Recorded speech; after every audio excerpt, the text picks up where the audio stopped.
Welcome to unique study point. Unique study point में आपका बहुत बहुत स्वागत है। तो चलिए आज हम लोग ज्योग्राफी से एक टॉपिक समझते हैं। भारत की जनगणना 2011, सेंसस ऑफ इंडिया 2011। इसमें हम लोग पहले थ्योरी को कवर करेंगे और इस टॉपिक से जितने भी इम्पोर्टेंट क्वेश्चंस अभी तक एग्जाम में पूछे गए हैं उन सबको हम लोग डिस्कस करेंगे और समझेंगे। चलिए फिर शुरुआत करते हैं। तो जैसा कि टॉपिक से हम लोग समझते हैं कैसे, तो जनगणना की अगर बात करते हैं तो भारत की जनगणना की शुरुआत 1872 में लॉर्ड मेयो के कार्यकाल से हुई थी। ठीक है, और यह नियमित रूप से 1881 से चालू की गई थी। नेक्स्ट पॉइंट क्या है, विश्व में सर्वप्रथम जनगणना का श्रेय किसको दिया जाता है? स्वीडन को। यानी कि स्वीडन एक ऐसा एकमात्र देश है जिसने सर्वप्रथम जनगणना की शुरुआत की थी। नेक्स्ट पॉइंट है, भारत में जनगणना संगठन ही जनगणना संबंधित कार्य और आंकड़ों को प्रस्तुत करता है। नेक्स्ट पॉइंट हम लोग पढ़ते हैं, इसका सबसे उच्च अधिकारी भारत का महापंजीयक एवं जनगणना आयुक्त होता है, यानी कि registrar general and census commissioner of India जिसको हम लोग बोलते हैं। नेक्स्ट क्या है, तो 2011 में 15वीं जनगणना के आंकड़े प्रस्तुत किए गए थे और जो 2011 में जनगणना थी वो स्वतंत्र भारत की 7वीं जनगणना थी। ठीक है, ये पॉइंट आप याद रखेंगे। नेक्स्ट पॉइंट क्या है, जनगणना आकलन रिपोर्ट प्रदर्शित करती है कि भारत की विश्व में सबसे युवा देश है। वर्ष 2020 में भारतीयों की औसत उम्र 29 वर्ष होगी, ये 2011 की जनगणना के अनुसार बताया गया था। नेक्स्ट पॉइंट क्या है, 2011 के अंतिम आंकड़ों के अनुसार भारत की जनगणना या भारत की जनसंख्या 121 करोड़ है, जो कि विश्व की कुल जनसंख्या का 17.5 यानी कि 17.5% होती है। 2001 और 2011 के बीच भारत की जनसंख्या का अगर दशकीय वृद्धि की बात करें तो वो कितना है, 17.7% रही। 2011 की जनगणना के अनुसार देश की कुल जनसंख्या में नगरीय जनसंख्या की अगर बात करें तो 31.2% है, जबकि ग्रामीण जनसंख्या की अगर बात करें तो 68.8% है। ये पॉइंट आपको याद रखना है। नेक्स्ट पॉइंट क्या है, भारतीय जनसंख्या नीति 2000 के अंतर्गत जनसंख्या में स्थिरता प्राप्त करने का लक्ष्य 2045 से बढ़ाकर 2070 कर दिया गया था। चलिए देखते हैं, तो भारत की अगर जनगणना की बात करें तो 2011 के अनुसार भारत की जनगणना कितनी थी, 121 करोड़ यानी कि 121 करोड़ थी। चलिए देखते हैं 2011 की जनगणना के अनुसार कौन सा राज्य एवं केंद्र शासित प्रदेश प्रथम पे है। तो देखते हैं कि सबसे जनसंख्या के मामले में सर्वाधिक जनसंख्या वाला अगर राज्य की बात करें तो वो कौन सा राज्य हो जाएगा, उत्तर प्रदेश। ठीक है, उसके बाद कौन सा राज्य आता है, महाराष्ट्र। तो ये आपको याद रखना है। अगर न्यूनतम जनसंख्या की अगर बात करें तो वो कौन से राज्य हैं, तो पहला आप देखेंगे क्या है, सिक्किम। ठीक है, उसके बाद किसकी है न्यूनतम, तो वह है मिजोरम। ठीक है, ये पॉइंट आपको याद रखने हैं, ये जनरली आपको क्वेश्चन में डायरेक्टली पूछ लिए जाते हैं। तो नेक्स्ट आपका अगर बात करें केंद्र शासित प्रदेश की, तो केंद्र शासित प्रदेश में सबसे अधिक जनसंख्या की अगर बात करते हैं तो दिल्ली की होगी। ठीक है, ये पॉइंट याद रखना है। अगर न्यूनतम जनसंख्या की बात करें केंद्र शासित प्रदेश की तो वो क्या होगा, लक्षद्वीप। ठीक है, चलिए देखते हैं 2011 की जनगणना के अनुसार जनसंख्या वृद्धि दर में कौन सा राज्य एवं केंद्र शासित प्रदेश प्रथम पर है। तो जनसंख्या अगर वृद्धि की बात करें तो सर्वाधिक जनसंख्या वृद्धि दर किस राज्य की है, तो आपको याद रखना है क्या, मेघालय। तो मेघालय की जनसंख्या वृद्धि दर सबसे अधिक है। उसके बाद किसका नंबर आता है, अरुणाचल प्रदेश का। अगर न्यूनतम जनसंख्या वृद्धि दर की बात करें कि कौन सा राज्य है, तो आपको याद रखना है नागालैंड और केरल को। ठीक है, यानी कि नागालैंड का नंबर आता है सबसे न्यूनतम में, उसके बाद किसका आता है, केरल का। तो नेक्स्ट अगर बात करें केंद्र शासित प्रदेश की जनसंख्या वृद्धि के हिसाब से, तो सर्वाधिक जनसंख्या वृद्धि वाला केंद्र शासित प्रदेश कौन सा है, दादर एवं नगर हवेली। ठीक है, ऐसे ही अगर न्यूनतम जनसंख्या वृद्धि दर वाला केंद्र शासित प्रदेश की बात करें, तो वो क्या हो जाएगा, लक्षद्वीप। ठीक है, तो ये सारे पॉइंट आपको याद रखने हैं। चलिए देखते हैं 2011 की जनगणना के अनुसार जनसंख्या घनत्व में कौन सा स्थान किस राज्य का है। ठीक है, तो देखते हैं। तो सबसे पहले जनसंख्या घनत्व को समझते हैं, यानी कि डेंसिटी ऑफ पॉपुलेशन। तो जनसंख्या घनत्व क्या होता है, तो जनसंख्या घनत्व क्या होता है कि प्रति वर्ग किलोमीटर में निवास करने वाले व्यक्तियों की संख्या जो होती है, वही क्या कहलाती है, जनसंख्या घनत्व। यानी कि 1 किलोमीटर के वर्ग स्क्वायर में जितनी भी जनसंख्या रहती है, उसी को क्या बोला जाता है, जनसंख्या घनत्व या डेंसिटी ऑफ पॉपुलेशन।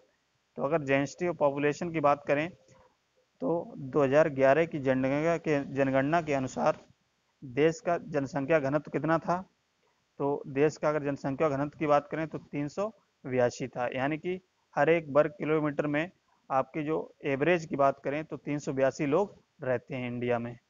ठीक है, तो अगर राज्य की बात करें कि सबसे अधिक जनसंख्या घनत्व वाला राज्य कौन सा है, तो वो कौन सा आपको याद रखना है, बिहार। ठीक है, तो ये जो नक्शा बना है, ये बिहार का ही मैप बना है।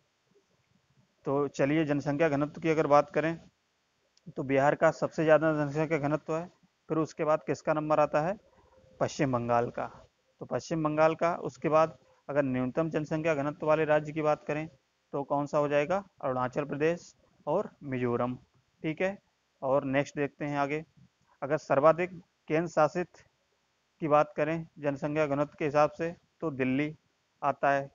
ठीक है, और न्यूनतम जनसंख्या घनत्व वाला अगर केंद्र शासित की बात करें, तो अंडमान निकोबार द्वीप समूह आता है। तो ये सारे पॉइंट आपको याद रखने हैं। तो चलिए देखते हैं 2011 की जनगणना के अनुसार लिंग अनुपात में कौन सा राज्य, केंद्र शासित राज्य प्रथम पर हैं। तो सेक्स रेशियो की बात करें या लिंगानुपात की बात करें, तो सबसे अधिक जो सेक्स रेशियो है वो किस राज्य की है, केरल राज्य की। ठीक है, आपको याद रखना है। उसके बाद किसका नंबर आता है, तमिलनाडु का। ठीक है, अगर न्यूनतम लिंगानुपात की बात करें या सेक्स रेशियो की बात करें, तो वो कौन सा आता है, हरियाणा। हरियाणा एकमात्र ऐसा राज्य था जिसमें क्या है, सबसे कम जनसंख्या लिंगानुपात थी। ठीक है, तो ये चीज़ आपको याद रखना। उसके बाद किसका नंबर आता है, जम्मू कश्मीर का। नेक्स्ट आप पॉइंट देखेंगे, सर्वाधिक अगर सेक्स रेशियो वाली बात करें केंद्र शासित राज्य की, तो केंद्र शासित राज्य में कौन सा हो जाएगा, पांडिचेरी। ठीक है, तो याद रखना है क्या, पांडिचेरी। न्यूनतम सेक्स रेशियो वाली अगर केंद्र शासित की बात करें तो कौन सा राज्य है, तो दमन और दीप। ये चीज़ आपको याद रखना है। अब बात करते हैं लिटरेसी रेट की, यानी कि साक्षरता दर की बात करें, तो साक्षरता दर क्या होता है, पहले ये समझते हैं। तो साक्षरता दर क्या होता है, यानी कि साक्षरता दर होता है साक्षरों की संख्या, यानी कि number of literate person upon 7 वर्ष से अधिक आयु वाली जनसंख्या। ठीक है, ये फॉर्मूला होता है। तो साक्षरता दर अगर निकालनी होती है, तो किस फॉर्मूले से निकालते हैं, साक्षरों की संख्या अपॉन 7 वर्ष से अधिक आयु वाली जनसंख्या। ठीक है, तो अगर जनसंख्या में लिटरेसी रेट की बात करें, तो लिटरेसी रेट अगर 2011 के अनुसार अगर देखा जाए, तो भारत का लिटरेसी रेट कितना है, 73%। और यही लिटरेसी रेट अगर 2001 की बात करें, तो 2001 में जनगणना हुई थी, तो उसके हिसाब से लिटरेसी रेट था उस टाइम 64.8%।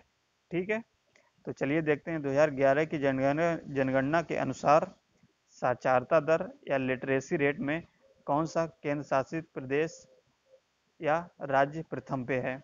तो अगर लिटरेसी रेट की बात करें, तो सर्वाधिक लिटरेसी रेट किस राज्य की है, केरल राज्य की। आपको याद रखना है कितनी है, 94%। ठीक है, ऐसे ही उसके बाद किसका नंबर आता है, मिजोरम का, जिसकी लिटरेसी रेट कितनी है, 91.3%। ये सारे पॉइंट आपको याद रखना है। अगर न्यूनतम की बात करें, मिनिमम लिटरेसी रेट वाले राज्य कौन से हैं, तो बिहार का नंबर आता है सबसे पहले, यानी कि बिहार की सबसे कम लिटरेसी रेट है, यानी कि बिहार में सबसे कम लोग पढ़े लिखे हैं, ये समझ सकते हैं। उसके बाद किसका नंबर आता है, अरुणाचल प्रदेश का। ठीक है। अगर केंद्र शासित की अगर बात करें तो लिटरेसी रेट में लक्षद्वीप जो है प्रथम पे है। उसके बाद अगर सबसे कम की बात करें तो दादर एवं नगर हवेली की है। ठीक है। तो स्त्री और पुरुष साक्षरता में सबसे अधिक अगर अंतर की बात करें तो वो कौन सा राज्य हो जाएगा, राजस्थान। ठीक है, ये चीज़ आपको याद रखना है। तो 2011 की जनगणना के अनुसार देश में अनुसूचित जाति या एससी की संख्या लगभग कितनी थी, 20 करोड़ थी। ठीक है। ऐसे ही आप अगर बात करें, सबसे ज़्यादा एससी जनसंख्या वाला राज्य जो है वो क्या है, उत्तर प्रदेश। ठीक है। नेक्स्ट अगर बात करें कि पुरुष साक्षरता प्रतिशत में और महिला साक्षरता प्रतिशत में जो डिफरेंस है, तो डिफरेंस कितना है, 27.1%, यानी कि पुरुष की अगर साक्षरता की बात करें तो कितना है, 79.2%। अगर महिला साक्षरता की बात करें तो 52.1%। अगर इसका हम लोग डिफरेंस निकालें तो डिफरेंस कितना निकलेगा, 27.1%। ठीक है। ये चीज़ आपको याद रखना है, ये डायरेक्टली पूछ लेता है कि पुरुष साक्षरता में और महिला साक्षरता प्रतिशत में कितनी प्रतिशत के अंतर है। ठीक है, तो ये चीज़ आपको याद रखना है। नेक्स्ट पॉइंट देखते हैं। 2011 की जनगणना के अनुसार देश में अनुसूचित जाति या एससी की संख्या लगभग कितनी थी, 20 करोड़। ठीक है। और सबसे ज़्यादा एससी जनसंख्या वाला राज्य की अगर बात करें तो उत्तर प्रदेश है। और सबसे ज़्यादा एससी जनसंख्या प्रतिशत के हिसाब से अगर देखें तो वो कौन सा हो जाएगा, पंजाब हो जाएगा। ठीक है, ये चीज़ आपको पॉइंट में याद रखना है। तो 2011 की जनगणना के अनुसार देश में अनुसूचित जनजाति यानी कि एसटी की संख्या जो है लगभग 10 करोड़ है। ठीक है। तो नेक्स्ट पॉइंट आप देखते हैं कि सबसे सबसे ज़्यादा अगर एसटी जनसंख्या वाला राज्य की बात करें तो वो कहाँ पे है, मध्य प्रदेश में। सबसे ज़्यादा एसटी जनसंख्या प्रतिशत की बात करें तो वो है लक्षद्वीप में। ठीक है। तो ये चीज़ आपको, इतने पॉइंट आपको इस टॉपिक में याद रखने हैं। ये इस टॉपिक से आपको अगर अच्छे से 2 बार रिपीट करके देख लेंगे तो ये सारे पॉइंट आपको याद हो जाएंगे। ठीक है। तो चलिए अब इस टॉपिक से जितने भी प्रीवियस ईयर में क्वेश्चंस आए हैं एग्जाम्स में, उसको हम लोग सॉल्व करते हैं क्विज के रूप में। और आप 2 बार अगर इसको देखेंगे तो आपको ये सारे क्वेश्चन याद भी हो जाएंगे। ठीक है। तो चलिए देखते हैं क्या क्या क्वेश्चन अभी तक आए हैं। तो देख, क्वेश्चन नंबर फर्स्ट को हम लोग देखते हैं क्या कहा गया है। तो 2011 की जनगणना के अनुसार निम्नलिखित राज्यों में से किस राज्य में स्त्री और पुरुष साक्षरता में सबसे अधिक अंतराल है। तो इस क्वेश्चन का आंसर क्या हो जाएगा, ऑप्शन नंबर ए, राजस्थान। ठीक है, आपको याद रखना है आंसर क्या है, option number A, Rajasthan. Next question क्या है, वर्ष 2011 की जनगणना के अनुसार कौन सा संघ राज्य क्षेत्र बाल लिंग अनुपात के निचले स्थान पर है। तो आंसर क्या हो जाएगा, ऑप्शन नंबर सी, चंडीगढ़। ठीक है। नेक्स्ट क्वेश्चन क्या है, वर्ष 2011 की जनगणना के अनुसार जनसंख्या की दृष्टि से भारत का सबसे बड़ा राज्य कौन सा है। तो सबसे बड़ा अगर राज्य की बात करें, सबसे अधिक जनसंख्या किस राज्य की है, तो ऑप्शन नंबर सी, यानी कि उत्तर प्रदेश की। ठीक है। अब नेक्स्ट क्वेश्चन देखते हैं। तो भारत में किस राज्य में गरीबी का प्रतिशत सबसे अधिक है। तो सबसे अधिक गरीबी प्रतिशत कहाँ पे है, ऑप्शन नंबर वी, छत्तीसगढ़। ठीक है, ये याद रखना है। नेक्स्ट क्वेश्चन क्या है, उस राज्य का नाम बताइए जिसमें जनसंख्या घनत्व सबसे कम है। तो सबसे कम जनसंख्या घनत्व की अगर बात करें तो इसका आंसर क्या हो जाएगा, option number C, Arunachal Pradesh. ठीक है, अरुणाचल प्रदेश याद रखना है। नेक्स्ट क्वेश्चन देखते हैं, वर्ष 2011 के अनुसार जनसंख्या का अधिकतम घनत्व किस राज्य में है, यानी कि सबसे अधिक घनत्व वाला राज्य कौन सा है। तो आंसर क्या हो जाएगा, बिहार। ठीक है, आपको हमने बताया था, तो आंसर क्या हो जाएगा, बिहार। नेक्स्ट क्वेश्चन क्या है, आबादी की वृद्धि दर का तात्पर्य क्या है। यानी कि आपको क्या बताना है कि जो वृद्धि दर होती है उस वृद्धि दर का मतलब क्या होता है। ठीक है, तो इसमें आंसर हो जाएगा जन्म और मृत्यु दरों के बीच अंतर। तो जन्म और मृत्यु दर के बीच जो अंतर होता है उसी को क्या कहलाता है, उसी को क्या कहते हैं, जनसंख्या वृद्धि दर। आप याद रखेंगे। ठीक है, तो option number D. Next question देखते हैं। तो जन्म दर मापते हैं एक वर्ष के दौरान जन्मों की संख्या प्रति कितना होगा, 1000 आबादी पर, या 100 आबादी पर, या 10,000 पर, या 1,00,000 आबादी पर। तो आंसर क्या हो जाएगा, ऑप्शन नंबर ए, यानी कि 1000 आबादी पर। ठीक है, ऐसे ही नेक्स्ट क्वेश्चन देखते हैं। भारत में सबसे घनी आबादी वाला राज्य है। तो सबसे घनी आबादी वाला अगर राज्य की बात करें, यानी कि इसको इस तरीके से भी पूछा जा सकता है कि हाई जनसंख्या घनत्व किसकी है। सबसे अधिक जनसंख्या घनत्व की अगर बात करें तो वही आंसर क्या हो जाएगा, ऑप्शन नंबर बी, बिहार। ठीक है, ये सब याद रखना है आपको। नेक्स्ट क्वेश्चन क्या है, 2011 के अंतिम जनगणना के अनुसार भारत में जनसंख्या घनत्व क्या है। तो इस पॉइंट को हम लोगों ने देखा था, क्या है, ऑप्शन नंबर डी, यानी कि 382। तो 382 जो है भारत की जनसंख्या घनत्व है। यानी कि जनसंख्या घनत्व का मतलब हमने क्या बताया था कि एक वर्ग किलोमीटर में कितने लोग इंडिया में एवरेज लगाया जाए तो कितने लोग रहते हैं, 382। ठीक है, नेक्स्ट क्वेश्चन क्या है, भारत की जनसंख्या में ऋणात्मक वृद्धि दर किस दशक में दर्ज की गई थी। तो अगर ऋणात्मक यानी कि नेगेटिव जो वृद्धि दर हुई थी किस दशक में दर्ज की गई थी, तो आंसर आपका हो जाएगा ऑप्शन नंबर बी, यानी कि 1911 से 1921 के बीच में क्या हुई थी, ऋणात्मक वृद्धि दर को दर्ज किया गया था। तो ऑप्शन नंबर बी।